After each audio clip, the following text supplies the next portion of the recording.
Tez. Welcome to the TezDown.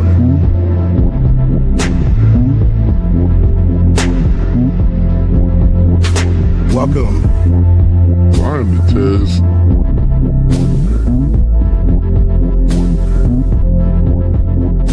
Mic check 1 2. Welcome.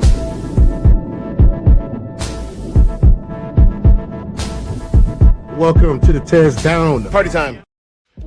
Under Section 107 of the Copyright Act of 1976, allowance is made for fair use for purposes such as criticism, comment, news reporting, scholarship, research, education, and parody. Under this act, fair use is permitted use of copyrighted content that might otherwise infringe on the exclusive rights of copyright holders. The TezDown podcast is a platform for entertainment and education. Edutainment, a blend of education and entertainment, emphasizes content that informs while it entertains. The views expressed in this channel's commentary do not necessarily reflect or represent the views of the hosts, and may not always reflect complete or verified accuracy of information presented. All content, including commentary, analysis, and discussion, falls within the legal parameters of fair use. We make no claims to ownership of any third-party content. This is the TezDown. Sports unscripted, culture unfiltered. Thank you for understanding.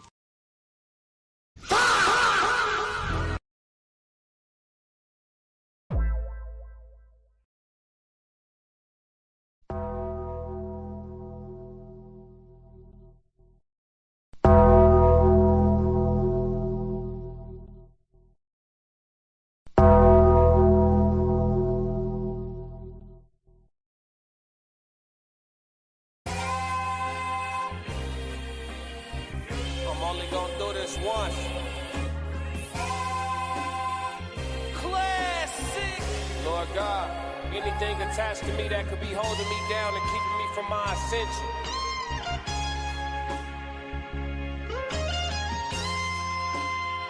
I pray that you detach that from me, so I can fly. They think ill about me, they still around me. Lord God, please set me free. I ain't going out like Gandhi, bet it won't be nobody next to me. Cause I'm watching the people I'm loving the closest way more than the people I don't. Cause the people that hurt me the most in this life be the people that's locked in my phone. They made a mistake, I gave them some grace. I make a mistake and they won't do the same. People be dishing out what they can take and they take what they cannot give back to the game. I'm unforgiving cause I'm unforgetting the harbor resentment. I know what you did me. I am not Jesus, it ain't no repentance when I'm on a mission and moving relentless. Been here before, I know the feeling. Think it's forever, the end to be chilling. Mike Jackson, my life is a thriller. Close to midnight, I turn to the villain. Boundaries over sparing your feelings. Sebastian gone, you can cry me a rip. To be great, you gon' have to be different. When you say it, they gotta know that you meant it. Long as your actions match your diction, people gon' know that you standing on business. A lot of experiences come with this wisdom. I'm only giving you what I've been living. Enlightened now, but still remember the time my mind was a prison. Enlightened now, but still remember the time I felt like a victim. I remember.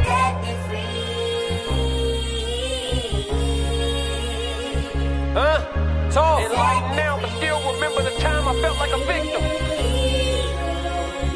Classic.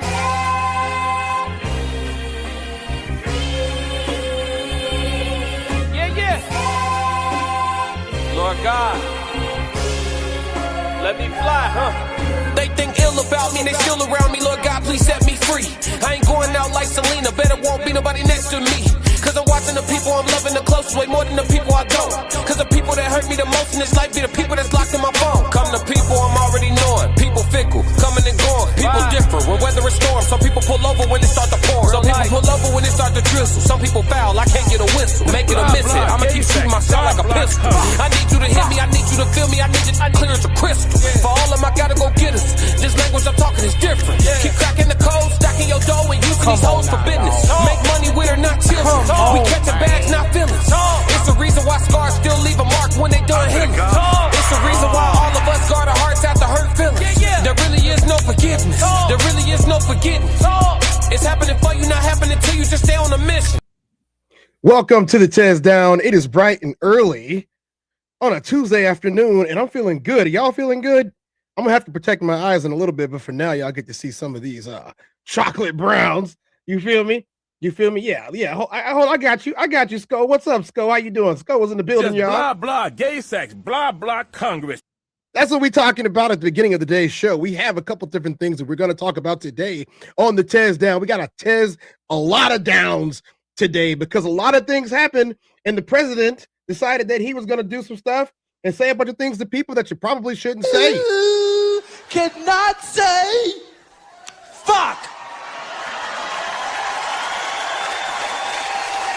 the people. No. I mean, you can. You can. Is it kosher? Probably not. But he did it anyway. So let's go ahead and protect my eyes. Let's make sure that these eyes can stay good because I need them. Okay. Let's go. Let's do a little rundown. Who's in here right now? We got Ramon. What's up, Ramon? How you doing? McKinnon, I feel you on this one right now. He said, can our country please stop being the reason that the rest of the world starts arming themselves to a great extent? That would be great. Into Deep, welcome Into Deep. Welcome in, everyone. As you come in, please click the like button. It's a free way to support the channel. It is. Please like and subscribe and, I don't know, share it. That'd be great. Share it to your grandparents. You know, they might want to see it, or your parents, even though I blame them for all of our problems today. Ramon, put the ones in the air. What's up, man? I appreciate it. Ramon said, I'm not an isolationist or anything, but yeah, can we get the PDFs out of our government? Yes, please. And take care of our people. Damn. Can we take care of our damn people, please? Ramon, man, McKinnon, it's wildfire over here. Yeah, it was a little bit more than a wildfire today. You know, you guys are going to find out exactly what more of a wildfire than it actually is. Congrats to the TezDown. Hey, I don't want to see the number. Don't nobody tell me. I have not been paying attention to the numbers on purpose. I'm just trying to do my thing. And whatever happens continues to happen. I appreciate y'all. Can't nobody talk about my lips today. Nope. We are moisturized and clean. Let's get into the show today, guys. We got a lot of show. It's a special day for one particular member of the Raw Society Coalition. But let's get into the show. Is this the end? That's the question. I want to know. And we're going to start off with Trump curses out Iranian regime. All right, we're going to start that one out bright and early in the morning. Let's get it going. Did you guys have a nice night? Did you guys not worry about too much? I hope you didn't. There's a lot of stuff to worry about, but as I always say, as long as you're taking care of business, taking care of your people, then you're going to be okay. And hopefully your people will take care of you too. That would be great if they did, and horrible if they didn't. It really would. So let's go ahead and see if I can get this over here real quick. Let's start off bright and early. You guys may have missed it a little bit yesterday. I hope not. But we're going to continue with this today and try to make sure that we're concise. Posted a Truth Social saying Tuesday at 8 p.m. Eastern, appearing to refer to his previous post where he threatened Iran's power plants and bridges if they do not open the Strait of Hormuz by Tuesday. House Intelligence Committee Chairman Rick Crawford says the president is urging Iran to take that diplomatic off-ramp. What he is telling people is that I'm going to give him a diplomatic out. He's trying to... In front of people. Trump said Tuesday will be power plant day and bridge day all wrapped up in one in Iran. There will be nothing like it. Open the fucking strait, you crazy bastards, or you'll be living in hell. Just watch. Does that sound very presidential to you guys? I don't know. Somebody tell me. McKinnon, it's a wildfire over here. Yes, it is. Let's keep going with our stories. So what is going on here with what's going on here? So let's see. I would say it's a very big priority because, see, that's one thing that's a little different than other things. We can bomb the hell out of them. We can knock them out for a loop. But to close the strait, all you need is one terrorist that somehow has a truck loaded with, because you can carry them in trucks, large trucks, a water mine, drop them in the water. Yeah, exactly. And now you tell people that own ships that cost $1 billion to don't worry about the mine. You can do that even just by saying we put mines in the water. Right now, deadline day in Iran, the terror regime has a little more than 12 hours to reopen the Strait of Hormuz or get blown up to the Stone Ages. As moments ago, Iran state media reporting the IRGC threatening to strike U.S. infrastructure and withhold oil and gas for years. Our next guest knows all about fighting the war on terror in the Middle East. Retired Navy commander and former USS Cole commander Kurt Lippold joins us. And Commander Lippold, thank you for your insight. You just heard President Trump talking there about a small mine could do so much damage and paralyze that strait. You well know Iranians likely behind the attack on the Cole. Talk me through the dangers that Iran still poses to the strait. Well, good morning, Griff. And one of the issues you have to look at is not only the mines themselves, but to a degree, it's also information warfare. The fact that they can announce they even have that capability is enough to give ships pause. And what you're seeing the Iranian regime do is actually throttle and control an international. Okay, guys, let's do a little geography lesson here. Okay, so for those of you who are not understanding just how big Iran actually is and why this is a fool's errand from the very beginning, let's take a look at this.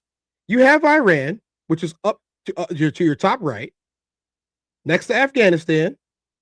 Below there is Pakistan. You have the UAE, Saudi Arabia, and Iraq. And all of these areas, there's conflict. Don't forget about Syria. Don't forget about Israel and everything going on the Gaza Strip. That's down here too. Let's not forget about that. We're just going to focus on what's going on right here. So Saudi Arabia is backing the United States in this. Iraq doesn't really have much of a choice, as you guys are well aware of what happened there. Same with the UAE, right? So you have Iran here. You have the Strait of Hormuz, which is right here. What is going on with this feedback? Let's fix it. You have the Strait of Hormuz, which is right there. So you ask the question, this small little space that they have right here, this small little space that they have right here is what all 20% of the world's oil comes through to get out into the Arabian Sea and through everywhere else. So Iran effectively doesn't have to do anything here, or even here. All they have to do is focus their troops, focus their gun power and everything else right here. Because you can't get in through anywhere else. What are you going to do? Invade through here? For what? It's nothing but mountains. It's mountains. What they're going to do is if you try to send a ship through this Gulf, they're going to blow it up. So effectively, you're just sending in stuff left and right, and they're going to keep blowing it up.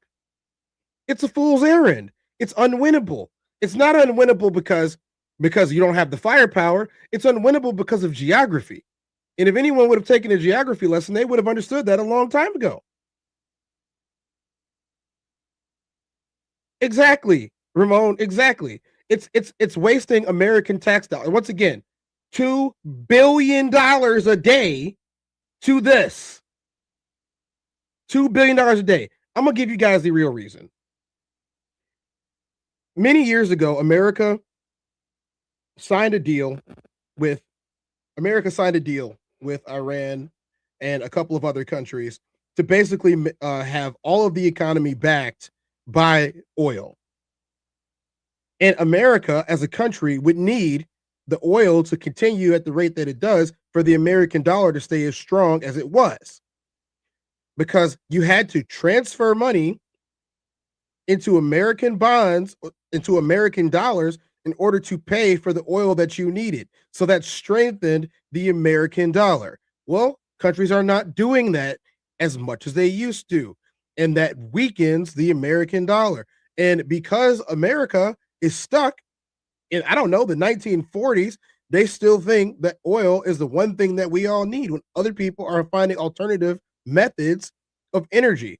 I don't know, building wind turbines would help. Geothermal energy would help. Things that are free, solar power. So, I mean, these are just things, fossil fuels being burned is a terrible thing for our environment anyway. And oil is finite. So, I mean, we might as well just continue trying to do this, but weaken our country continuing. When Bush was in office, I believe it was even before that. But which Bush? So there was two of them. So I believe it was before that, but let's continue. Waterway, which cannot be allowed. I mean, the bottom line is, regardless of how other nations feel about President Trump's correct decision to attack Iran, to make them accountable. You say what? This is why you're a former commander. Let's keep going. For what they have done for decades in killing thousands and in building and trying to build a nuclear weapon with ballistic missiles. The bottom line is that strait needs to be opened. And he is absolutely correct in saying we will do whatever it takes to get the Iranians to have free passage of ships through the Strait of Hormuz and other areas in the Middle East. You were in command of USS Cole when a small boat of Iranian-backed terrorists simply came up to the ship and caused the devastation and death that they did. How difficult will it be to stop something like that happening in the Strait now? So basically, you're talking to a failure. You're speaking to a failure about how to keep people safe. Okay. Well, I think what you have to look at, Griff, is first I would have to make one minor correction, and that is that it was al-Qaeda when they did it, but it's clearly been proven that Iran and al-Qaeda worked together and supported each other. That's where you get the thread connecting the two of them together. So where's the yellow cake? This sounds really familiar, doesn't it? Haven't we been through this before? I hate to say that I'm at the age where I can say that we've been through this before. Don't you guys hate that? Does it make you feel old? It's starting to make me feel kind of old. But at the end of the day, that boat coming up to USS Cole, we had nothing in our intelligence community at all to indicate that we were going to face the threat of a waterborne improvised explosive device. Today, what really has to happen is we need to create the conditions for persistent surveillance over the Strait of Hormuz and off the shores of all those small islands, Larak, Kesh, and others, to ensure that if anything comes out from there, or we see any preparations to launch, mines or otherwise, they should be absolutely destroyed and done quickly. So having that capability exist has got to be a priority for the administration, and it has been part of the war plan, but now we're seeing where it has to actually be implemented. How important is it that Gulf states, who seem to be indicating they may be willing to help open the strait, and also NATO countries, how important is it that other countries help us?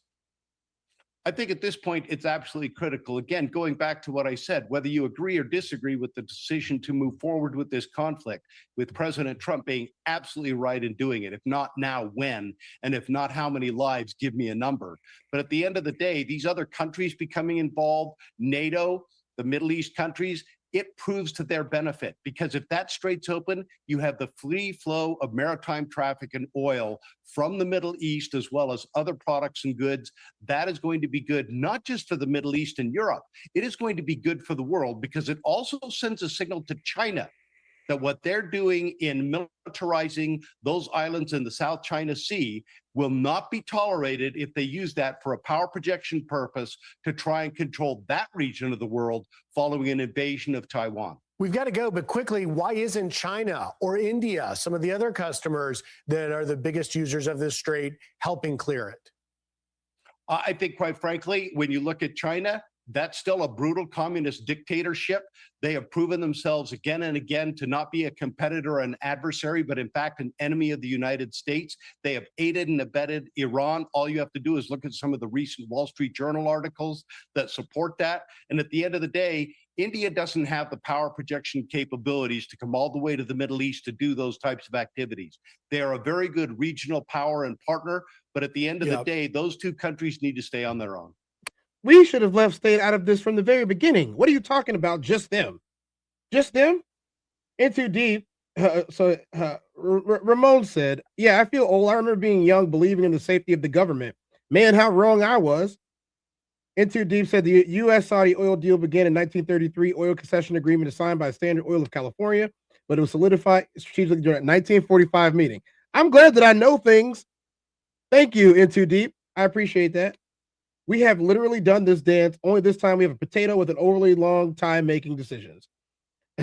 Rigid vibration. Some kids was doing National Science Project. They won first place for finding a gas alternative and lasting for 212 miles per gallon. The idea was banned and their existence was wiped clean. Yeah, I did a story about this a couple of months ago, Rigid. That's probably before you guys were following, but I appreciate that you guys are bringing that up, because it's just validating all the stuff that I talk about. It's just validating me. That's all. I appreciate the validation today. Do a little pat of the TezDown back. Yeah, let's do that. Guys, we got some late breaking news. Let's go ahead and catch the late breaking news. Civilian infrastructure, which would be a massive problem, especially given that the Iranian people are the sort of biggest victims of this regime in the first place. So what do you think President Trump is going to do come 8 o'clock tonight? Well, Zane, I think there's probably one of two things that's going to happen. The first thing is President Trump will say, well, we've had some breakthrough in discussions. We need to continue the diplomacy. We're going to extend this out another 48 hours or some other timeline. Whether that diplomacy is advancing or not, that's something that we've seen from him before, and that's one possible future for 8 p.m. Eastern. Another would be, in my mind, an aerial assault by the Ready Brigade of the 82nd Airborne onto Karg Island to seize the oil. I think what you're seeing right now are preparatory strikes, the potential for preparatory strikes on the defensive systems inside of Karg. We've not hit the oil, we've not hit the energy, and that could lead to softening Karg Island, softening the military targets to allow the 82nd Airborne to go in by air, either an airfield landing or aerial assault by parachute. And I think one of those two things is likely to happen. So these sort of mediated ceasefire negotiations continue to take place, but the problem is both sides remain so far apart, and it's unclear how or when they're going to sort of reach this kind of middle ground that we need to end this war. So in the meantime, what is the most mature and sensible way at this point to get Iran to reopen the Strait of Hormuz? There's no easy way to get Iran to open the Strait of Hormuz. If you think about it, there's two wars happening in parallel. There's the military war, which we are winning. There's the information war, which we are decidedly losing. And every day that Iran keeps the Strait of Hormuz closed, every day that the sun sets and those ships are not going through the Strait of Hormuz, Iran wins that information war. And they understand that. They've got the key to this thing. Opening up the Strait of Hormuz militarily would take months, if not years. You're talking about taking out all of the ballistic missile sites, So this is actually pretty good. I'm going to stop them while they're live. This is actually a pretty good representation of what I was talking about. And I'm going to tell you about the information that they're explaining to us now. So number one, Iran has been on a tirade as far as controlling the narrative from their side and being able to put out media. They issued an open message to all of the American citizens that happen to have melanin, black, brown, and we're going to hear what they had to say to us. I want to talk to you guys about this letter, right? The letter that the Iranian president has issued out to the American citizens, to the United States citizens. Number one, it was to the United States citizens, not the United States government. Mind you, the United States government has been pleading for weeks now, for about 2 weeks, to have conversations with Iran, and Iran has denied it each and every time. They came to us. That's a red flag. So already before even reading it, I'm already like, this is not a good sign. After reading it, I'm like, oh no, this is definitely not a good sign. Now, y'all could correct me if I'm wrong, right? But my understanding, my perception of this letter is that this is Iran's last attempt in them defending themselves, explaining their stance, and also issuing out the truth to the United States citizens. This is their last time trying to explain everything to us. And when I say that this is their last time explaining to us, this is their last time explaining before everything that's about to go down actually goes down. Because once that starts, right? Once that phase of this war begins, Iran will not have time to explain to you all, United States citizens, why everything is going down the way that it's going down. They are giving us this last opportunity to basically accept the truth at our own discretion. The way that Iran organized that letter, they said everything that they needed to say. Everything that they needed to say. They started off with their history, highlighting that they have one of the oldest civilizations in history, and that throughout their entire history, not once have they ever initiated a war. Iran's president stated that throughout the entire existence of Iran, that they do not have one moment in history that supports or provides evidence that Iran has ever supported or condoned colonialism, destruction, domination, has initiated any war ever, that they have never imposed any type of sanction that has impacted the civilians of any nation. They broke that down, unlike the United States. After stating that historical fact, Iran, in the letter, states that portraying Iran as a threat is neither consistent with historical reality nor with present-day observable facts.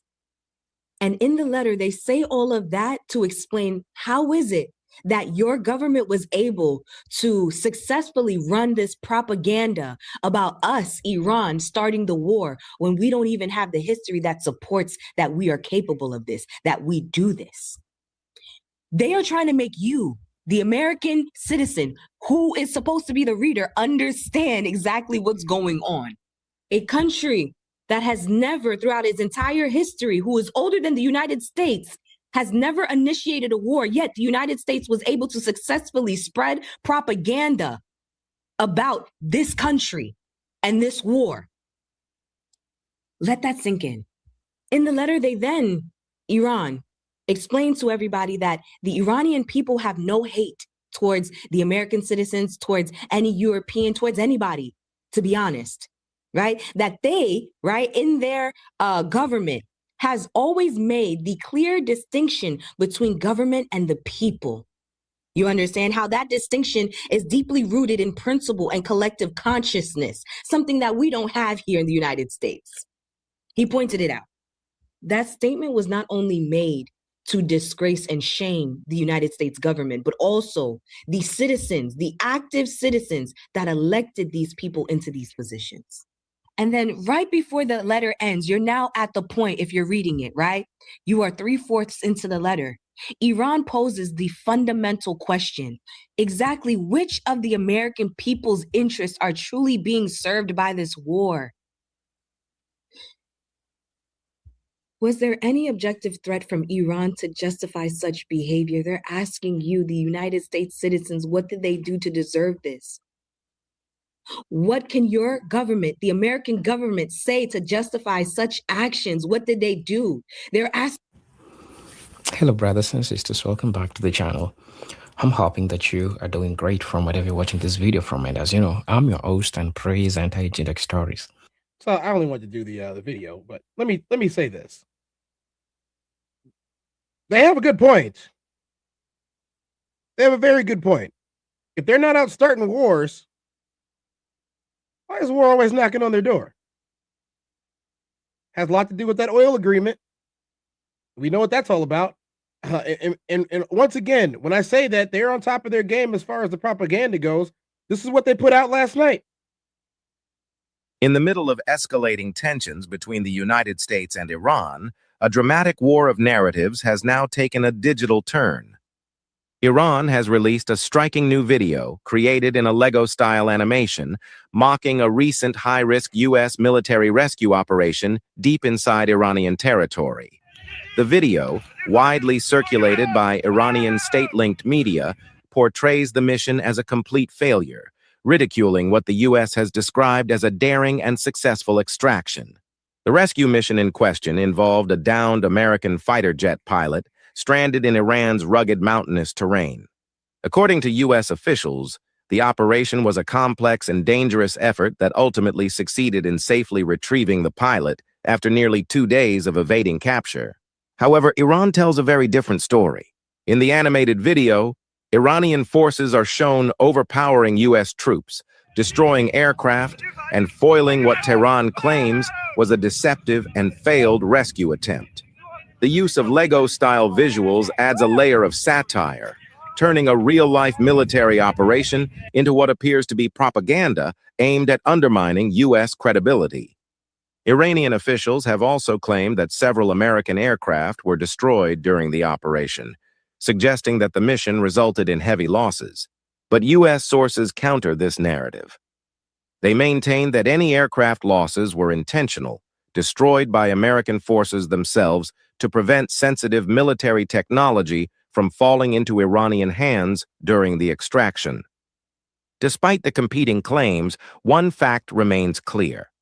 The pilot was successfully rescued, marking a significant moment in the ongoing conflict. Experts say this incident highlights not just a military confrontation, but an information war, where both sides are actively shaping global perception through media, messaging, and now, even animated storytelling. The release of such a video underscores how modern warfare extends beyond the battlefield. It plays out across screens, social media, and public opinion, where narratives can be just as powerful as missiles. As tensions between the U.S. and Iran continue to rise, this clash of stories signals a deeper battle, one not just for territory, but for truth. And in today's digital age, even a Lego style... Then like, share. Yeah, even a Lego style video is going to cause issues. And man, he said this is two nations that have been wanting anything but this damn war, and shitty leaders are playing with people's lives. I'm 100% in agreement. That's exactly what's going on. So, I mean, there's been a lot of questions asked, and well, what does it have to do with black people, and you know, what does it look like, you know, being a black person? What does it look like being a black person in Iran? And what would it possibly do? What does Iran actually even look like? It's just a mountain country, right? Where they don't have nothing. We're gonna find out right now. Drake or Kendrick? Know where I'm from? Persepolis. This is nice. Door? Yes. I am Priya. The women here are highly educated. It's a kind of... Oh, it's a bank. Okay. This is a Tesla. Where are you? Very... We can drive, we can travel alone. Okay. First time cutting an American's hair and a black American's hair. Lee on my back. He couldn't make it. Yeah, so there's like a line. All right. Got coffee. All right. Good morning, guys. We are in Tehran, Iran. Today is our first full day. I'm just waking up from a really good night's sleep. I was so tired, but I'm so excited to be here. So I'm ready to get out into these streets and see what we find, what we get into. And I noticed that all the cars are white, and it has something to do with, like, you know, the heat. And, you know, as like Ali said, no one wants to get into like a hot box, and I never thought of it in that aspect. I just thought it was like people just like white here, but it does make sense because it gets extremely hot here. But yeah, the elevation changes quite fast here. You can go from a very low elevation to a very high elevation pretty quickly.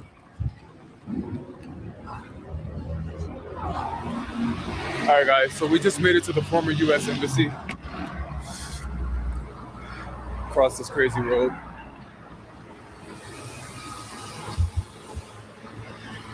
And this is clearly Trump and Twitter. And Trump's tongue is inside there. Oh, his tongue is inside of, yeah, Twitter's coming out of his mouth. Yeah. And this is... Oh, man, I have breaking news right now. This is crazy that I'm doing live breaking news while trying to do my show. I have breaking news right now. Iran has fired hypersonic missiles at the U.S. Let's check in on this right now. Any intermediary country like Turkey, like Saudi Arabia, like Qatar, are you continuing your such activities of mediation? How do you see the process? Thank you.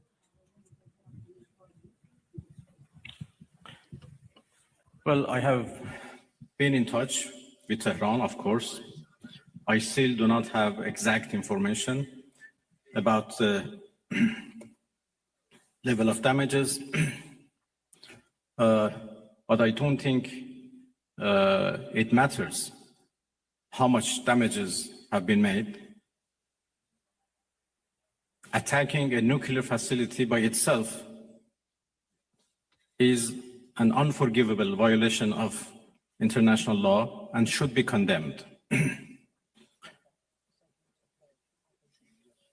Yesterday, as I said, I had discussion and talks with a number of foreign ministers of the region. almost all of them are very much concerned and interested to play a role to end this aggression by Israel, of course. They were worried about a possible attack by the United States, but yesterday we were all talking about how to stop the Israeli aggression. Well,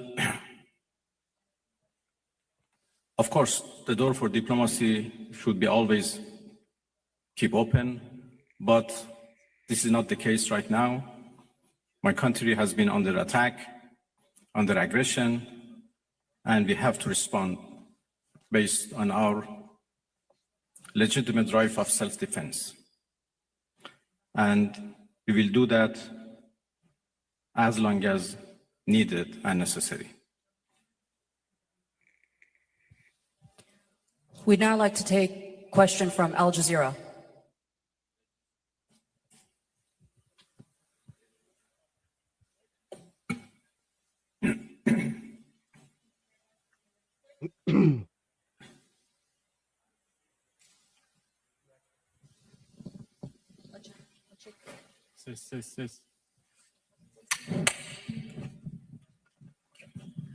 Thank you very much, Minister. So you say that you need to respond right now, but we know that Iranians are known for their talents in negotiations in diplomacy and trade. What would be the conditions after responding for Iran to come back to a negotiation table, maybe with the US as well? And Turkey has been offering that Ankara can mediate for a trilateral between Turkey, US, and Iran. What would be your response to that? Because right now the US is technically involved in this conflict. Thank you. Well, I think it is irrelevant to ask Iran to return to diplomacy because we were in the middle of diplomacy. We were in the middle of talks with the United States when Israelis blew it up. And again, we were in the middle of talks and negotiation with Europeans, happened only 2 days ago in Geneva, when this time Americans decided to blow it up. So we were in diplomacy, but we were attacked militarily. So it was not Iran, but the US who betrayed diplomacy. They betrayed negotiations. When at the middle of negotiations with us, they gave green light to Israelis, if not instructed them to attack Iran's nuclear facilities. I think they have proved that they are not men of diplomacy, and they only understand the language of threat and force. And this is very unfortunate. The United States showed that they have no respect to United Nations Charter. They have no respect to international law. They have no respect to any international law regarding, managing the world and facing challenges of the world. There is no red line that they have not crossed. And the last one, and the most dangerous one, was happened only last night, when they crossed a very big red line by attacking nuclear facilities. I don't know how much room is left for diplomacy. We are now calculating the damages. And as I said, the damages are not only for our nuclear facilities, the damages are for the United Nations Charter. It was not only Iran's facilities which was bombed, it was also the United Nations Charter. It was also non-proliferation regime and NPT, which was bombed last night by Americans. And it was the rule of law and international law which was bombed. So now we have to see how much room is left for diplomacy, and we will decide.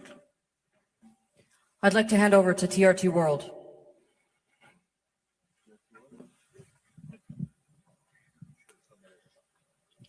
Mr. Minister, the US President Donald Trump warned that Iran must now make peace, otherwise the future attacks, he says, would be far greater and much easier. So how is Tehran responding to that threats from Washington? Thank you. I think it's not up to Iran to respond to that. The whole international community should respond of such a clear threat against the United Nations Charter. Iran has done nothing wrong. We do not understand why Iran should be attacked for a false accusation that Iran is seeking nuclear weapons.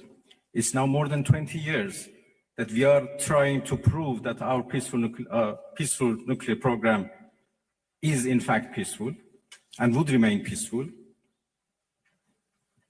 We negotiated for a long time with the so-called P5+1, and we came to a deal which the whole world celebrated as an achievement of diplomacy.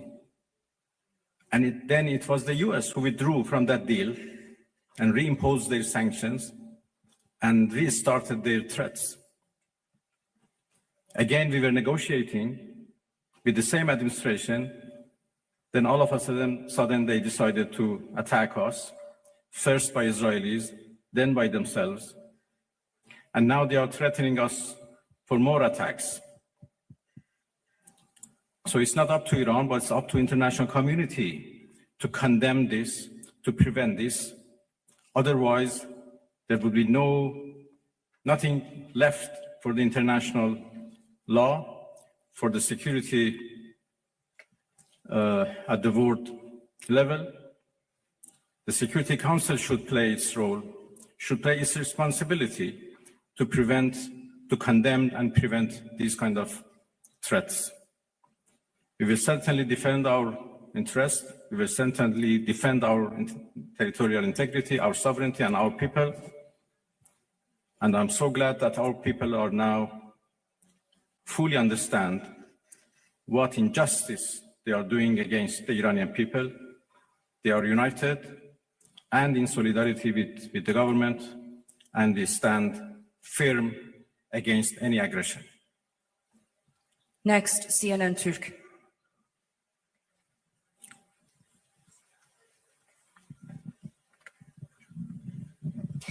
Mr. Minister, how do you assess the West's stance on Israel massacres? No one seems to mention Israel's allegedly illegal nuclear weapons. The German chancellor even said Israel is doing the dirty work for us. So what is your response? Thank you. Well, what should I say? You said everything.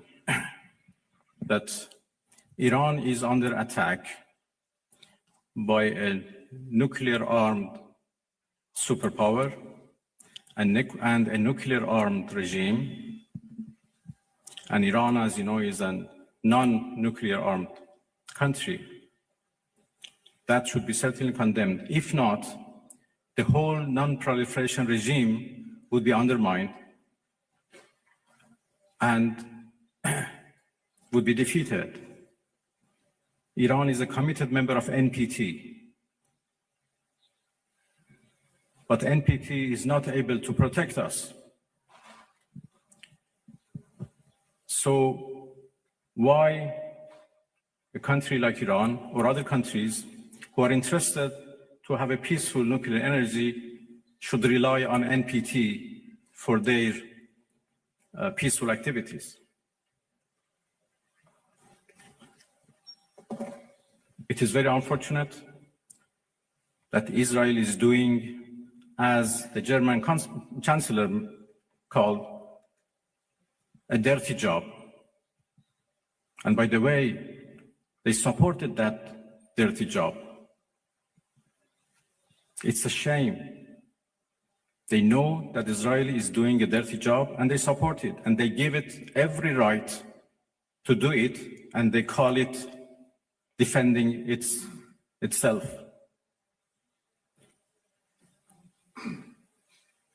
It's really a shame. Pardon? Well, I think I'm not in a position to reveal what we are going to do in response to what Americans did last night.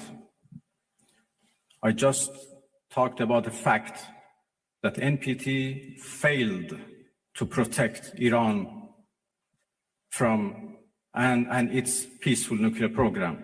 And this is a serious challenge. Next, we'd like to take a question from IRIB.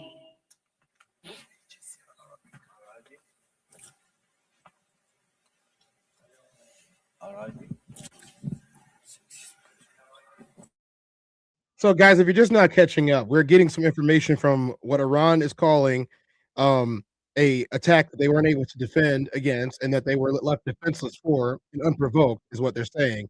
We're listening to them say it themselves. So, news agency. İran'a destek verdiği söyleniyor. It is indicated that China is supporting Iran. Tarafından caydırıcı olmasını nasıl How do değerlendiriyorsunuz? you evaluate its deterrence power vis-a-vis USA and Israel? And can we learn your expectations about your relations with the Russian Federation?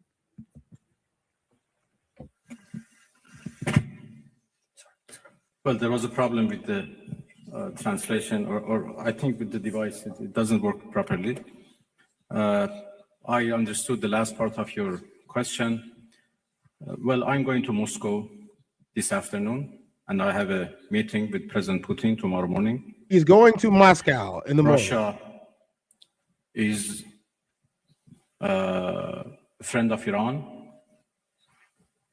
and we enjoy a strategic partnership, and we always consult with each other and coordinate our positions.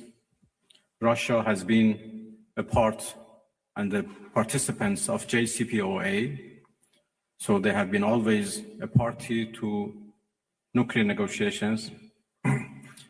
And even in the past 2-3 months that we were negotiating with the United States, we always briefed our Russian friends about the latest about any progress or lack of progress in our talks. Well, I will have serious consultations with the Russian president tomorrow, and we continue to work with each other. Russia is also a permanent member of the Security Council, and we know that they were trying, together with China, to introduce a resolution to the Security Council for the cessation of hostilities. Obviously, now the situation has been changed, and I will have discussion with them that how it should be proceed. The final question from IRIB, if we can hand over the microphone to the gentleman right there. Thank you.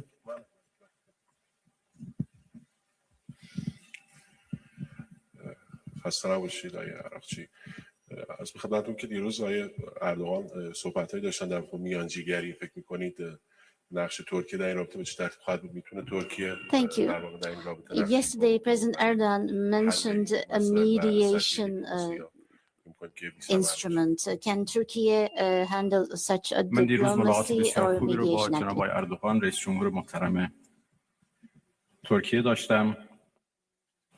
هم ترکیه و هم had very productive meetings with the President of the Republic of Turkey yesterday, and I also had contacts with some of the countries of the region.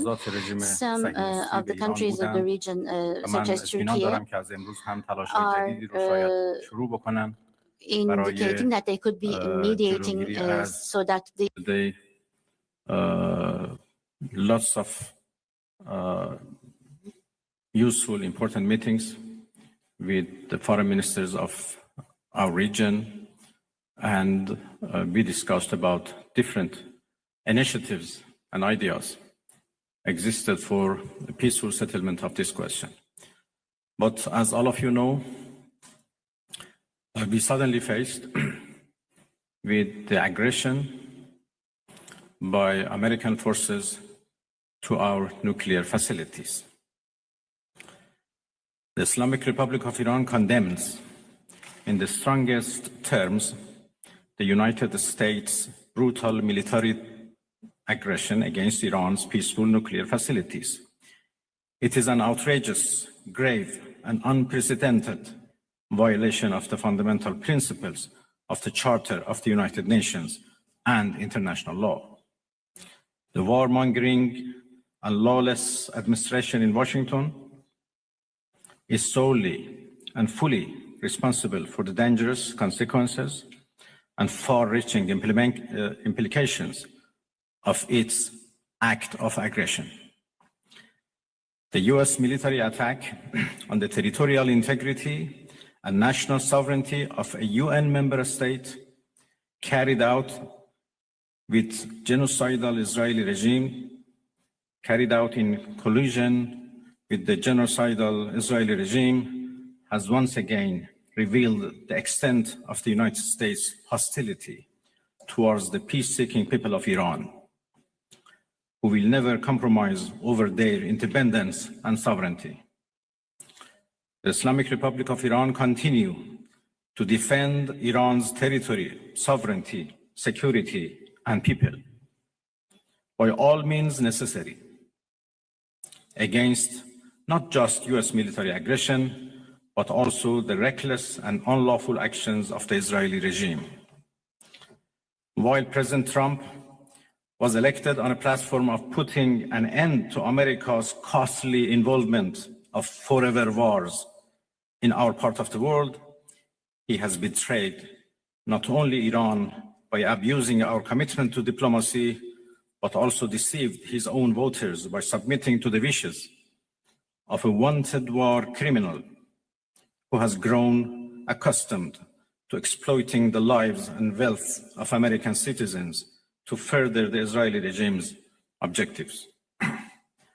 The US act of aggression against Iran's peaceful nuclear facilities constitutes not only a flagrant breach of the UN Charter, especially the prohibition of the use of force under Article 2, Paragraph 4, and the obligation to respect the state's territorial integrity and sovereignty, but also a violation of UN Security Council Resolution 2231.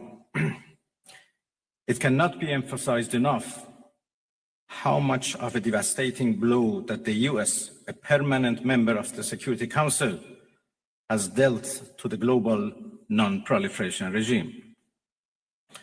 The Islamic Republic of Iran reminds the United Nations, the Security Council, the UN Secretary General, the International Atomic Energy Agency, and other relevant international bodies of their duty and responsibility to take urgent and decisive action in response to this breach of international law. Silence in the face of such blatant aggression will plunge the world into an unprecedented level of danger and chaos. Humanity has come too far as a species to allow a lawless bully to take us back to the law of the jungle.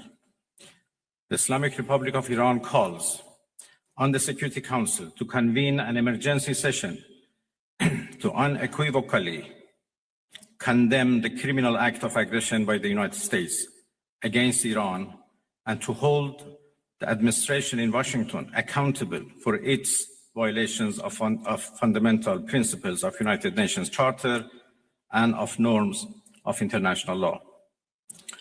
The responsibility of the IAEA and its Director General, who through evidence bias in favor of warmongering parties paved the way for the current violence and bloodshed, is now clearer than ever. We call on the IAEA Board of Governors to immediately convene and carry out its legal responsibility in response to the dangerous US attack on Iran's peaceful nuclear facilities, all of which have been under the agency's full safeguards and monitoring. The world must not forget that it was the United States which, in the midst of a process to forge a diplomatic outcome, betrayed diplomacy by supporting the genocidal Israeli regime's launch of an illegal war of aggression on the Iranian nation. Not content with such malign actions, the United States itself has now also opted for a dangerous military operation and aggression against the people of Iran. In doing so, the US administration holds sole and full responsibility for the consequences of its actions, including the Islamic Republic of Iran's right to self-defense under the principles of the United Charter. In accordance with the UN Charter and its provisions allowing a legitimate response in self-defense, Iran reserves all options to defend its security interests and people. Thank you very much.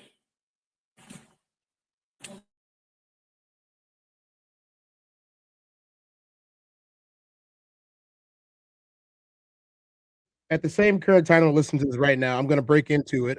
Vladimir Putin has announced that he believes there's a looming threat of World War III, and we're going to get into that in a little bit too. I'm not going to stop the show early. We're going to go right into this as soon as this question gets asked and answered.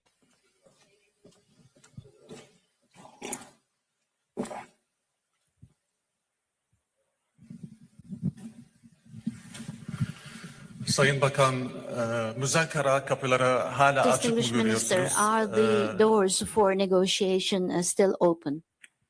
Tamam. Şimdi ses geliyor mu? Can you hear me now? Sayın Bakan, Distinguished Minister, the müzakere question is hala as kapıyı açık follows. mı görüyorsunuz? Is the door for negotiation still open? Hadi değil mi? No translation.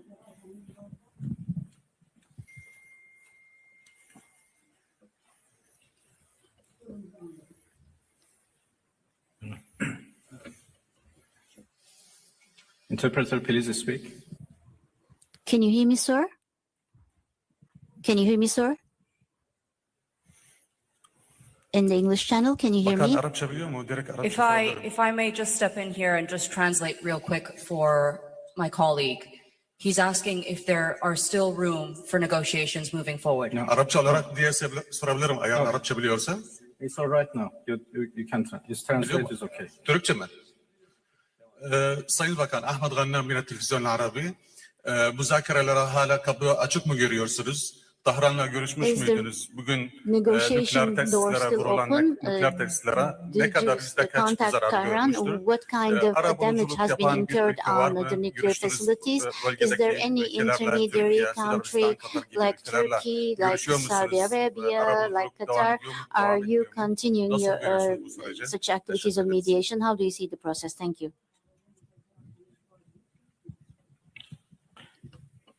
Well, I have been in touch with Tehran, of course.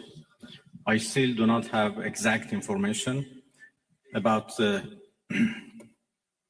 level of damages, but I don't think it matters how much damages have been made. Attacking a nuclear facility by itself is an unforgivable violation of international law and should be condemned. Yesterday, as I said, I had discussion and talks with a number of foreign ministers of the region. Almost all of them are very much concerned and interested to play a role to end this aggression by Israel, of course. They were worried about a possible attack by the United States, but yesterday we were all talking about how to stop the Israeli aggression. Well, of course, the door for diplomacy should be always keep open, but this is not the case right now. My country has been under attack, under aggression, and we have to respond based on our legitimate right of self-defense. And we will do that as long as needed and necessary. We'd now like to take a question from Al Jazeera.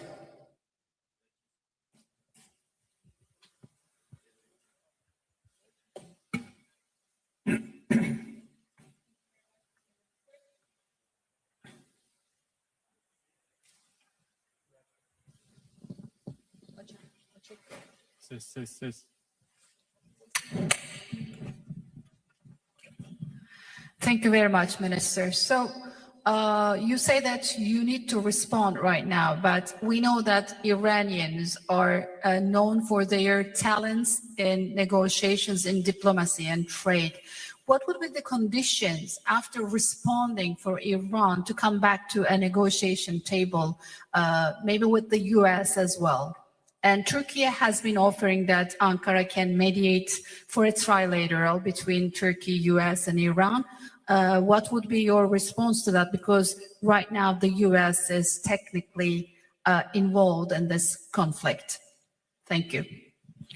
Well, I think it is irrelevant to ask Iran to return to diplomacy because we were in the middle of diplomacy. We were in the middle of talks with the United States when Israelis blew it up. And again, we were in the middle of talks and negotiation with Europeans, happened only 2 days ago in Geneva, when this time Americans decided to blow it up. So we were in diplomacy, but we were attacked militarily. So it was not Iran, but the US who betrayed diplomacy. They betrayed negotiations. When at the middle of negotiations with us, they gave green light to Israelis, if not instructed them to attack Iran's nuclear facilities. I think they have proved that they are not men of diplomacy, and they only understand the language of threat and force. And this is very unfortunate. The United States showed that they have no respect to United Nations Charter. They have no respect to international law. They have no respect to any international law regarding, managing the world and facing challenges of the world. There is no red line that they have not crossed. And the last one, and the most dangerous one, happened only last night, when they crossed a very big red line by attacking nuclear facilities. I don't know how much room is left for diplomacy. We are now calculating the damages. And as I said, the damages are not only for our nuclear facilities, the damages are for the United Nations Charter. It was not only Iran's facilities which was bombed, It was also the United Nations Charter. It was also non-proliferation regime and NPT, which was bombed last night by Americans. And it was the rule of law and international law which was bombed. So now we have to see how much room is left for diplomacy, and we will decide.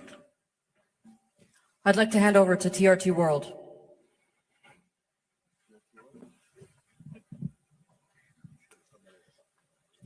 Mr. Minister, the U.S. President Donald Trump warned that Iran must now make peace, otherwise the future attacks, he says, would be far greater and much easier. So how is Tehran responding to that threats from Washington? Thank you. I think it's not up to Iran to respond to that. The whole international community should respond of such a clear threat against the United Nations Charter. Iran has done nothing wrong. We do not understand why Iran should be attacked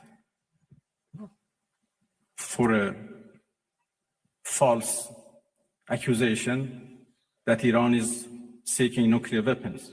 It's now more than 20 years that we are trying to prove that our peaceful nuclear program is in fact peaceful and would remain peaceful. We negotiated for a long time with the so-called P5+1, and we came to a deal which the whole world celebrated as an achievement of diplomacy. And then it was the US who withdrew from that deal and reimposed their sanctions and restarted their threats. Again, we were negotiating with the same administration. Then all of a sudden they decided to attack us, first by Israelis, then by themselves. And now they are threatening us for more attacks. So it's not up to Iran, but it's up to international community to condemn this, to prevent this. Otherwise, there will be nothing left for the international law, for the security at the world level. The Security Council should play its role, should play its responsibility to condemn and prevent these kind of threats. We will certainly defend our interests. We will certainly defend our territorial integrity, our sovereignty, and our people. And I'm so glad that our people are now fully understand what injustice they are doing against the Iranian people. They are united and in solidarity with the government, and we stand firm against any aggression. Next, CNN Türk.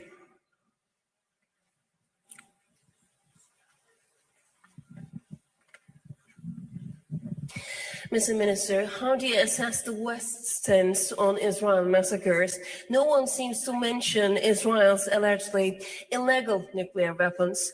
The German Chancellor even said Israel is doing the dirty work for us. So what is your response? Thank you.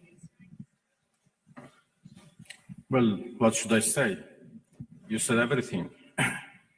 That Iran is under attack by a nuclear-armed superpower and a nuclear-armed regime. And Iran, as you know, is a non-nuclear armed country. That should be certainly condemned. If not, the whole non-proliferation regime would be undermined and would be defeated. Iran is a committed member of NPT. But NPT is not able to protect us. So why a country like Iran or other countries who are interested to have a peaceful nuclear energy should rely on NPT for their peaceful activities? It is very unfortunate that Israel is doing, as the German Chancellor called, a dirty job And by the way, they supported that dirty job. It's a shame.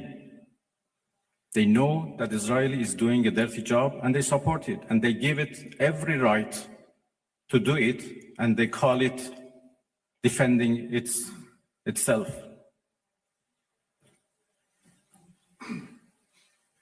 It's really a shame. Pardon? Well, I think I'm not in a position to reveal what we are going to do in response to what Americans did last night.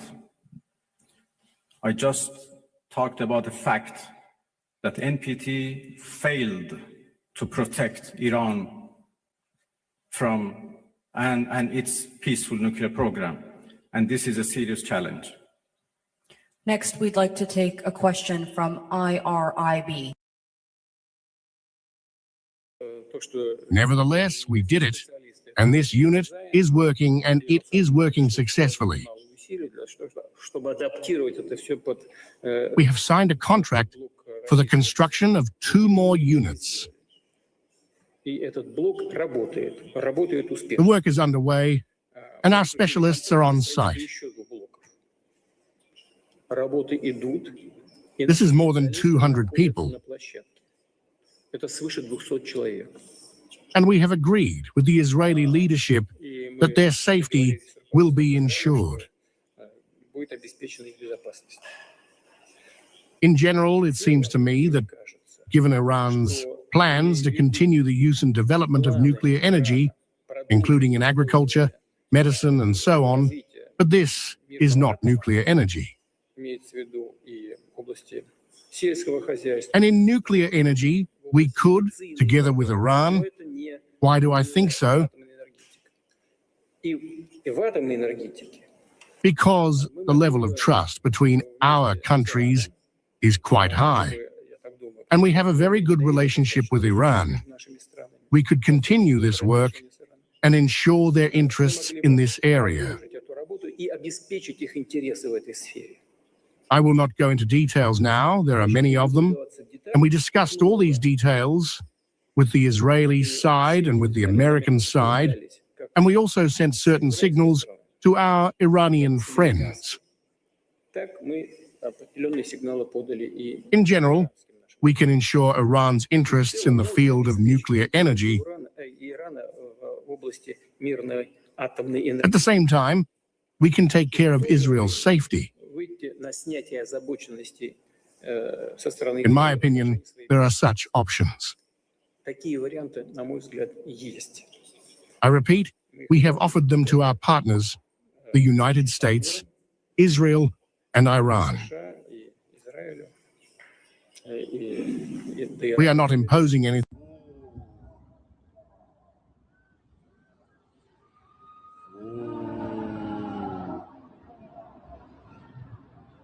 Guys, I am telling you guys right now that this is something that I have not expected to see this again in my lifetime.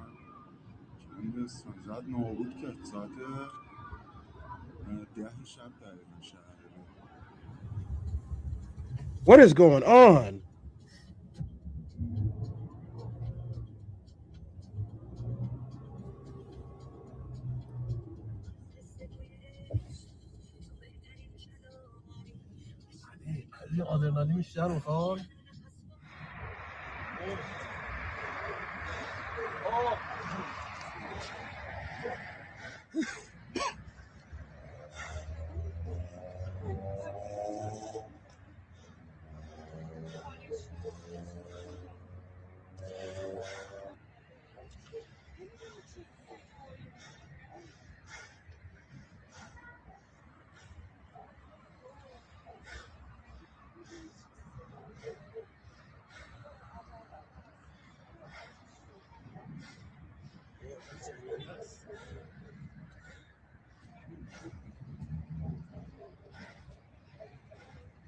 It's just devastation.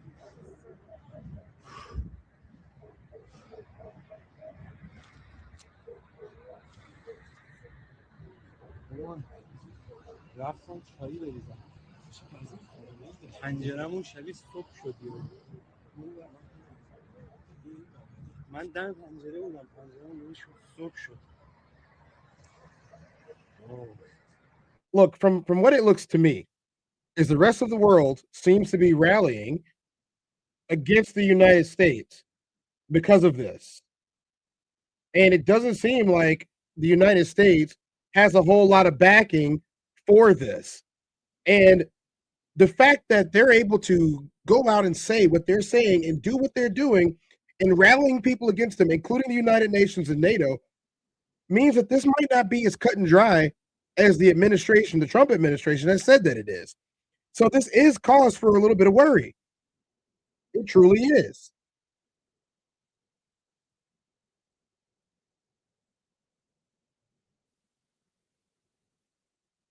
This is just nuts that these countries are now undergoing all of this. And you know what? We've spent so much time on this today that it's time for us to switch gears. I have to. I got to cleanse my palate a little bit. You know what, guys? Let's go ahead and get a TezDown, stretch down, and get rid of all of that negative energy that we just had to witness for the last couple of hours. So let's go. Let's put some upbeat music on. Everybody get ready to get your TezDown, stretch down in. We're going to switch gears. We're going to go to something else. Probably equally as inflammatory, but less inflammatory. Let's go.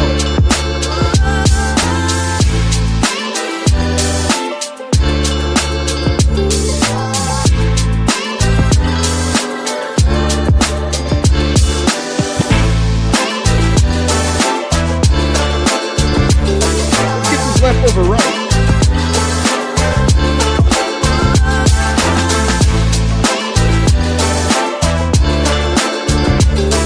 Get from right over left now, y'all. Let's go. Give me 10 of those. What's that?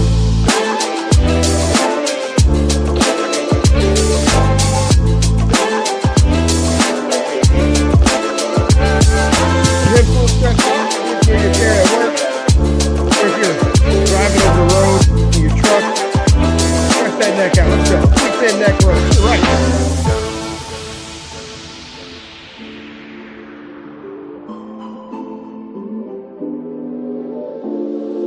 Let's go to the left now, y'all.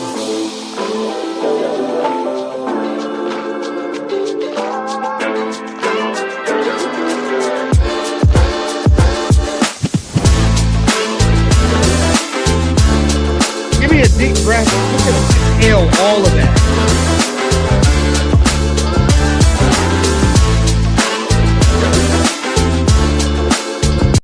All right, y'all. So we got a whole nother section of the show coming up today. And man, it's kind of hard to do much after that, but we have a duty to do to our constituents and to our people.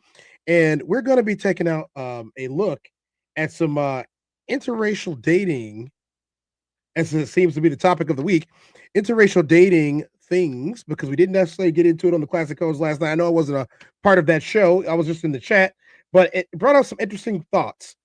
What do you actually think about interracial dating?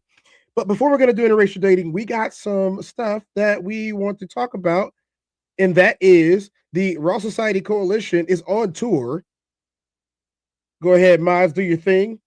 The Raw Society Coalition is on tour right now, and we're going to be in Columbus, Georgia, coming up on June 6, 2006. That's this year, and that's in a couple of weeks. Make sure you guys screenshot that. Make sure you guys get your tickets early. Ticket prices are subject to change after the early ticket period. So make sure you get your tickets early if you're planning on coming down there to see us, or if you're just planning on meeting us there and enjoying a good show. As you can see, the five of us do form together like Voltron to make the Raw Society Coalition. We are 5 individual content creators. And in the 5 individual content creators, we have, go ahead, take a look at the channel list right there. These are all the channels. These are 6 channels, 5 creators, 6 channels. That has you covered for the entirety of your day on just about any type of content that you want. As you can see, We do whatever we want here on the TezDown. We do the sports, we do the culture, we do the life, we do the politics. Yes, we do. And as our good friends would say, just blah, blah, gay sex, blah, blah, Congress. Yep. So you guys can go ahead and check in with all 5 of these. Take a screenshot and make sure you can get them down there. And then if you guys didn't know, if you're new to my channel, if you are new to any of these channels, honestly, you missed a show in Chicago and it was great. It was live. We had a good time. Why you ain't say nothing? I'm only gonna do this once. You always knew I'd make it in the beginning. Why you ain't say nothing? You believed in me the whole time? For real? Yeah. I couldn't tell. You was around me from the beginning. Why you ain't say nothing? Why you ain't say nothing? Seen them hard times, couldn't kill me. Why you ain't say nothing? Why you ain't say nothing? Stages on my own getting bigger. Now you wanna say something. Been watching my story all winter. Why you ain't say nothing? Why you ain't say nothing? Why you ain't say nothing? Why you ain't say nothing? Why you ain't say nothing? You was around me from the beginning. Why you ain't say nothing? Stages on my own getting bigger. Now you wanna say something. Put that on my soul. That is the Raw Society Coalition. That was the Singles and Soulmates tour recap video from Chicago. Chicago up. Oh yeah, from Chicago. Thank you guys for showing up. We got some house cleaning to do. Let's go. We got a store. So if you guys want to buy some merch, people have been asking, where's my merch? Right now, the only place that you can get merch for me is right here. Make sure you guys check that out. You guys can buy merch from me right there, as well as skipping the super chat at hashtag TezDown or Zelle, the one ball is 24. All the socials on here are Soul Reaper 24. If you want to find me on the internet, I am not hard to find. I am not. And here is some things that I definitely wanted to bring up with this, right? So I'm going to try to get these segments done as quickly as possible. But one of the things that I wanted to talk about today was the fact that we are stuck in our society. And as you can see, there's not too much that we can do except to do our best and make sure that we're prepared for whatever comes next. So everything that I talk about is not about scaring you guys. It is not about making you so angry that you boil over. No, it's not about that at all. It's really just about awareness and about making sure that you understand what you're really dealing with in the place that you're dealing with it with, and also to not be around the people that probably see you as an enemy. So without further ado, we're going to set up on this last segment of the show today. Maybe we might do another one. Who knows? We're going to set up on this last segment of the day, and we're going to get this cracking. This is the interracial dating portion of the show, and I don't know what to expect from it because this was sent to me, and after they watched a classic show last night, this was sent to me, and they wanted me to cover it, so I'm going to cover it, and I don't have a problem doing that, and maybe we can talk about it a little bit more amongst each other. What do you guys think about this today? Let's go and get that right now. This is a clip from Emmanuel Acho's show, and it's called Uncomfortable Conversations with a Black Man.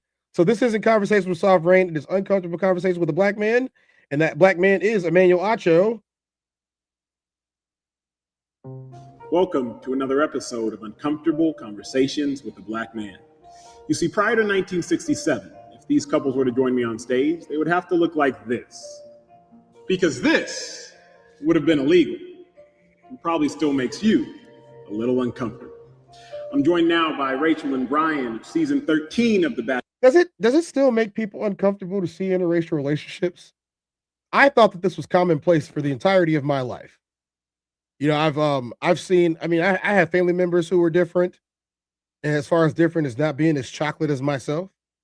I've had relatives, you know, my one of my first cousins is you know, not as chocolate. Let's just say that much.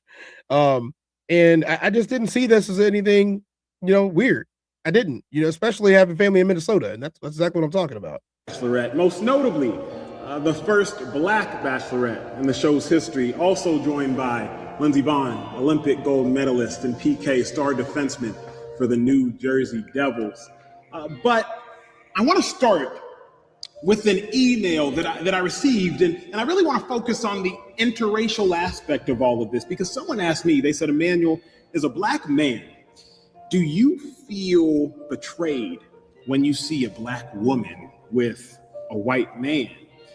And I might not necessarily say I feel betrayed, but I feel some type of way. Rachel, you and I, we go back. And so I'm going to tell you something that I haven't told you before. 2017, I'm watching The Bachelorette, and I see finally they chose a black woman. They chose a black queen. And I'm thinking to myself, surely she's going to pick a black king. I know nothing about Brian, like nothing about Brian. Never met the guy. But all I see is Rachel picked a guy who is seemingly white. I felt some type of way about that. What would you say to someone who shared those sentiments? What would you say to them? Well, friend, I don't even know if I should say friend after you just said that to me. No, I'm kidding. But honestly, I had to say, you know what? My journey of love can't be any different just because the color of my skin is. And people can't judge me for picking someone who doesn't look like me. Like, I feel like they expect me to pick someone who looks just like me, but that's not fair. They should just want me to fall in love with whoever it is that I vibe with. You know, I think about this quote, and I was thinking about this yesterday. It says, if the enemy of my enemy is my friend, right? We all remember that. If the enemy of my enemy is my friend, then the friend of my enemy is my enemy. And I was thinking, historically speaking, white people are the enemy of black people. So when you see a black person with a white person, then all of a sudden you're like, wait, you're with the enemy. Have you lost friends based on who you love being a black man? I wouldn't say I've lost friends. There has been a lot of difficult moments with people that I'm very close to that it's been very hurtful, and I don't know exactly how to approach it. I don't know how to communicate our relationship to them in a way that they understand. I don't know how to get rid of racism and just allow them to see him for the person that he is. I don't know how to do that. And that is why I want to talk, because I love it. I'm going to tell you something. I love every moment of it. Why? Because what this promotes is growth and strength in our relationship. And I'm not against that. Adversity is a great thing. When people show true colors, this world is full of a lot of people. Not everybody's going to be accepting of everything. Do you not have a problem with the fact of when black people are seen with white people, to a degree, to the black person, like, you've lessened your blackness? Like, Rachel, you are an intelligent woman, law degree, well-spoken, you're with Brian, good dude, but he's not black. People look at you and you're like, Rachel shouldn't even be talking. Like, she's not even black. I've experienced that, and hearing you talk about the way you grew up. Let's catch up on these comments. Roxy said, this looks to be normal to me. Be with who you want to be with, point blank, period. Rigid Vibration said, in urban areas, not accepted. Outside of it, people don't pay attention. Into Deep says, Miss Lindsey Vaughn, who did not have a prenup, agreed to a settlement that involved a $500,000 payment to Abasolo and transferring ownership of their Miami condo while keeping their Los Angeles home. Ooh. McKinnon said, I dated a black girl when I was in high school and invited her to Thanksgiving. Took 5 minutes for you to say to her, I got to get you out of here, finding out just how racist my family was. Which side of your family was it, McKinnon? Which side of your family was it? That's the question. You've probably experienced that your entire life. I've always been told that I wasn't black enough. And I'm not even I don't have, any white in my blood. Actually, I don't know if that's true. I don't know. But I'm just saying, I am not biracial is what I'm saying. Like, I'm a black woman, and I've always been told that I wasn't black enough because of the way that I grew up, the experiences that I had. And so to be 100% honest, and you know this, it was something that I fought before I came onto The Bachelor. Up until I was 30, I really didn't date seriously outside of my race because I felt like society, not my parents, not my friends, society was telling me I had to pick a black man. I got an email and it pierced my heart. She said, can you help me? What can I do as a white woman to be more accepted by black women? What would you say? I don't know the answer to that. I feel like, you know, PK's family and his friends, his family's friends, everyone has been so accepting of me. And I just try to be kind to every person that I meet. And even if they hate me because I'm with a strong Black man, I'm still the same person. I know that I'm a good person. I know that It doesn't make you sad. It does make me sad because it actually not sad. It makes me feel extremely guilty. Why? Because I am taking a strong Black man away from them. But I love him. And I mean, I shouldn't be penalized for that, I don't think, but there is the reality that that is true. What then would you say, Rachel? Because you are the Black woman. What can a white woman do to be more accepted by Black women if the only reason she's not accepted is because she's with a Black man? There's nothing you could do. And I what you said like hit me when you said you feel guilty. And you shouldn't feel guilty for loving who you love. That's their problem. There's nothing that you can do to change that. And to be honest, I used to be that Black woman. I feel bad saying that out loud. And now being in my own interracial relationship, but I was 100% ignorant. I would look and I would see a white woman with a Black man, and I would automatically assume certain things. So she's already telling you guys that people do assume certain things when they see you with somebody outside of your race. So has that been the thing that you guys have witnessed? Is that when they see you with somebody that's not, you know, in my case, you know, a Black man in America, I'm just gonna say Black, y'all. Forget all the technical terms. I'm chocolate. We're gonna say Black here, okay? Nothing wrong with that. They see a Black man with anyone else. Do they have a problem with it, or do they think that something is weird about it? We're in 2026, right? So a lot of us grew up with a bunch of people who are way older, who are either no longer with us or, I don't know, running the country, who might still feel that way. Introduce said, I feel that as well growing in the birds for my own family. You know, there's been times where I've been seen with somebody outside my race, and let's say the responses weren't always what I was expecting. And there was been times where I was extremely accepted, you know, from families and whatnot. So I guess it's just up to the people, really. I mean, I don't know. Maybe I just need some more commentary on it. And that's because I was so close-minded. It's a heart issue. And I say that because I used to be that person. And I'm so glad I'm not that person anymore. And if I go back to when I was in that place, there was nothing that you could do other than leave him to make me change my mind, which isn't fair. You know, for my purposes, do you feel like that applies to me as well, as far as a Black man looking at me? Yeah. I remember the first time I dated outside my race. It wasn't serious. It was before The Bachelorette. And I remember I felt every Black man was looking at me like, oh, there she goes. We lost another one. It was. I don't think that anybody ever thinks that. I'm gonna have to vehemently disagree. When Black dudes see a Black woman with somebody else, they don't think, oh, we lost another one. I've never heard that from any Black man that I have ever met. Not a single one have I ever met that has seen a Black woman with someone else and said, oh, we lost another one. I have never heard that. Not a single time in my entire life. I could be wrong. There could be some people that do think this, but that sounds a bit narcissistic. I've never heard that before. If you guys, I mean, there's a bunch of ample Black men in my chat right now. Have you guys ever thought that when you saw that? Oh, there we lost another one. We lost a good one, y'all. I've never ever in my entire life heard that before. Never. That's the first time. My first date, and I just remember wanting to wear a t-shirt that said, I swear this is my first time.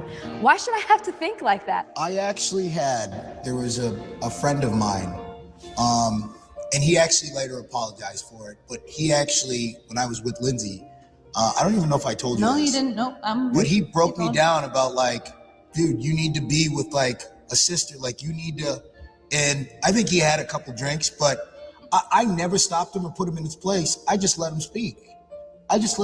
Because I said, you know, this is a lack of education. And we also have to be aware of what hate is and what a lack of intelligence is.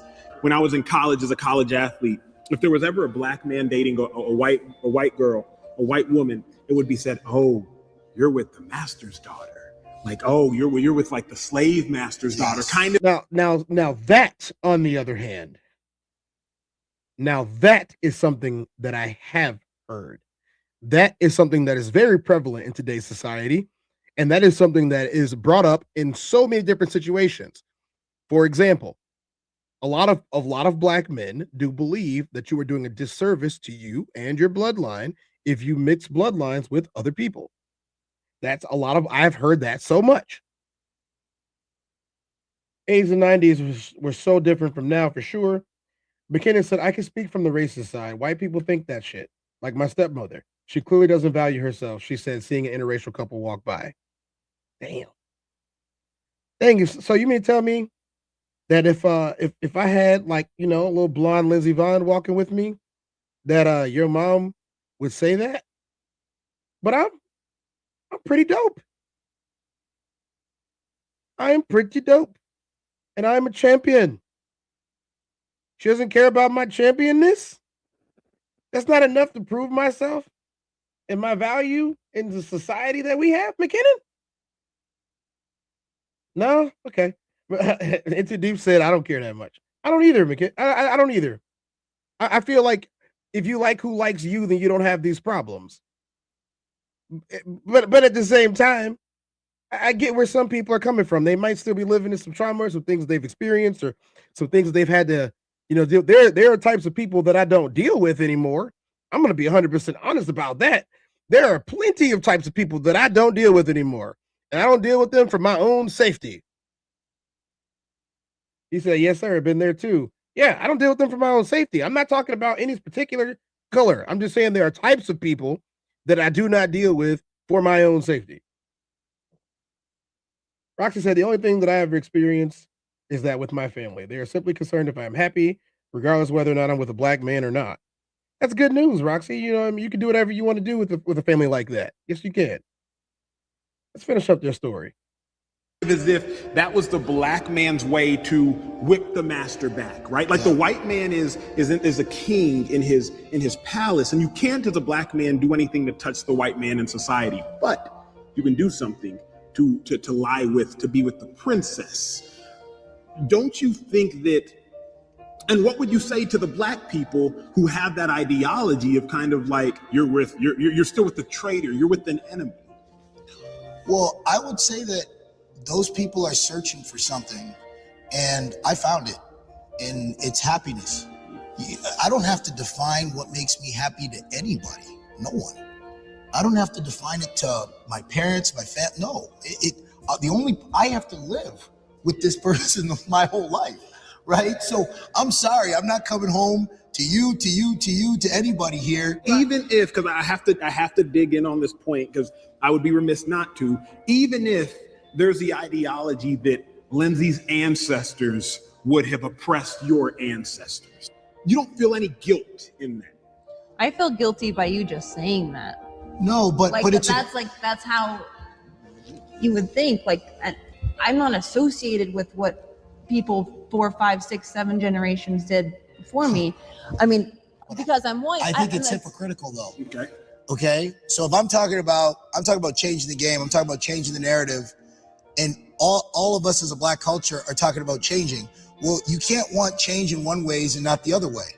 If we're talking about accepting people for who they are and seeing people for who they are and loving people for who they are, and if somebody respects you, respect them back, then it shouldn't matter what color the person. People are saying this is not about black and white. So, I mean, these are rich people. So let's talk about somebody that's not rich. So we go with this question. What was the response from your parents when they noticed that you are dating a black guy? When they noticed I am dating a black guy was the weekends when I usually go to Austria. They ask me, who are you meeting in Austria? What are you doing in Austria? And which kind of relationship is this? Every time you are going, every time you are coming, like they told me, my mother told me, let me tell you what she told me in Romania. Ori îți iei bagajele și pleci, ori încetezi cu plecatul. So it was like they don't want me to have this relationship. And moreover, they did not meet or know how a Black guy could treat me. They feel that maybe something is keeping me dating him, something. Why is the assumption always that Black men don't treat people well? That seems to be the most prevalent thing that I hear, is that Black dudes don't treat women well. From what I've been told, Black men don't even cheat. Am I wrong here? Something like something. But I was like very specific to them, to tell them that this is my choice. And no matter whatever they will say or whatever they will do, that this is what I want to choose. So everything in one word, my parents were not happy. When we moved to Spain to get married, my mother has to help me in Romania with some papers. Who knows. And I tell you, the frustration was like very high. So I understand. It's not their fault. But when you have stubborn daughter, that's so you. This is the first time that I've ever heard a Nigerian white woman speak, and I'm shooketh. I am shooketh listening to a Nigerian white woman. Let's finish up with these guys.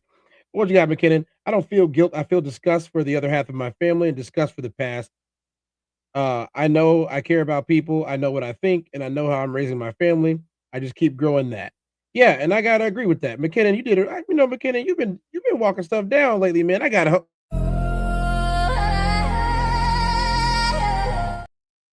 go ahead and give you yours for that. Guys, I mean, it's simple for me. There's lots to talk about, and there's a lot to continue up on this, and I'm not going to impose on some of the things that I'm sure that part 2 on the classic codes, and most of you guys were there last night, is going to talk about. But I just wanted to make sure that I stated, my position is, if finding love is what you're out for, find somebody that actually loves you, but also understand that their family might not love you. So if family is very important to you, you might just be stuck building your own with the person that you're with. I'm still a little bit shook on the white Nigerian lady. Yeah, if I wouldn't have had her face up there, y'all would have thought that she wasn't something else, wouldn't you? Yep, I know it. So I mean, I guess I could play y'all out with something nice, right? Cleanse the palate a little bit. Shouldn't I do that? I think I should. No more day job, I was tired of being a slave. 1,000,001 ways for a man to get paid. Rather work myself into my own damn grave than to get these bloodsuckers another damn day. Gotta find a way to make my own way. Trying to run my race with my own race. They say we come from monkeys, so when I die, split my money with my apes. When I die, split my money with my apes. We the taste makers, y'all ain't really got no taste. Pour some Bel Air, celebrate cause we great. And pour something out for my homies that ain't make it. When I die, split my money with my apes. Till then, I'ma have a baddie feed me grapes. Till then, I'ma switch the motto and the make. When I die, split my money with my apes. I ain't got no boss, Dame Dash. Yo, thank you guys for showing up today. Thanks for the music at Speed Class Music on SoundCloud. And you can catch him on the Classic Codes coming up next, right after this. You guys make sure you go ahead and check him out. And he might have a special day or something today. Why don't you go ahead and wish him that? And just make sure you guys continue doing everything that you're supposed to be doing. But at this moment, Get out of here. Get out of here, man. I am Tez. This has been the TezDown. Hey guys, if you pray. You might need to. If you don't, arm up. You feel me? You know what I'm saying? Allegedly. I'll see you guys in another 24.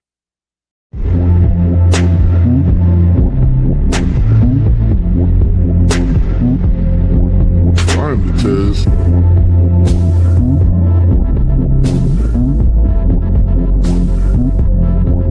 I'm the Tez. Welcome to the TezDown.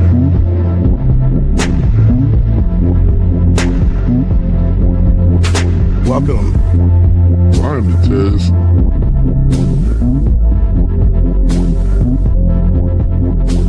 Check 1 2. Welcome.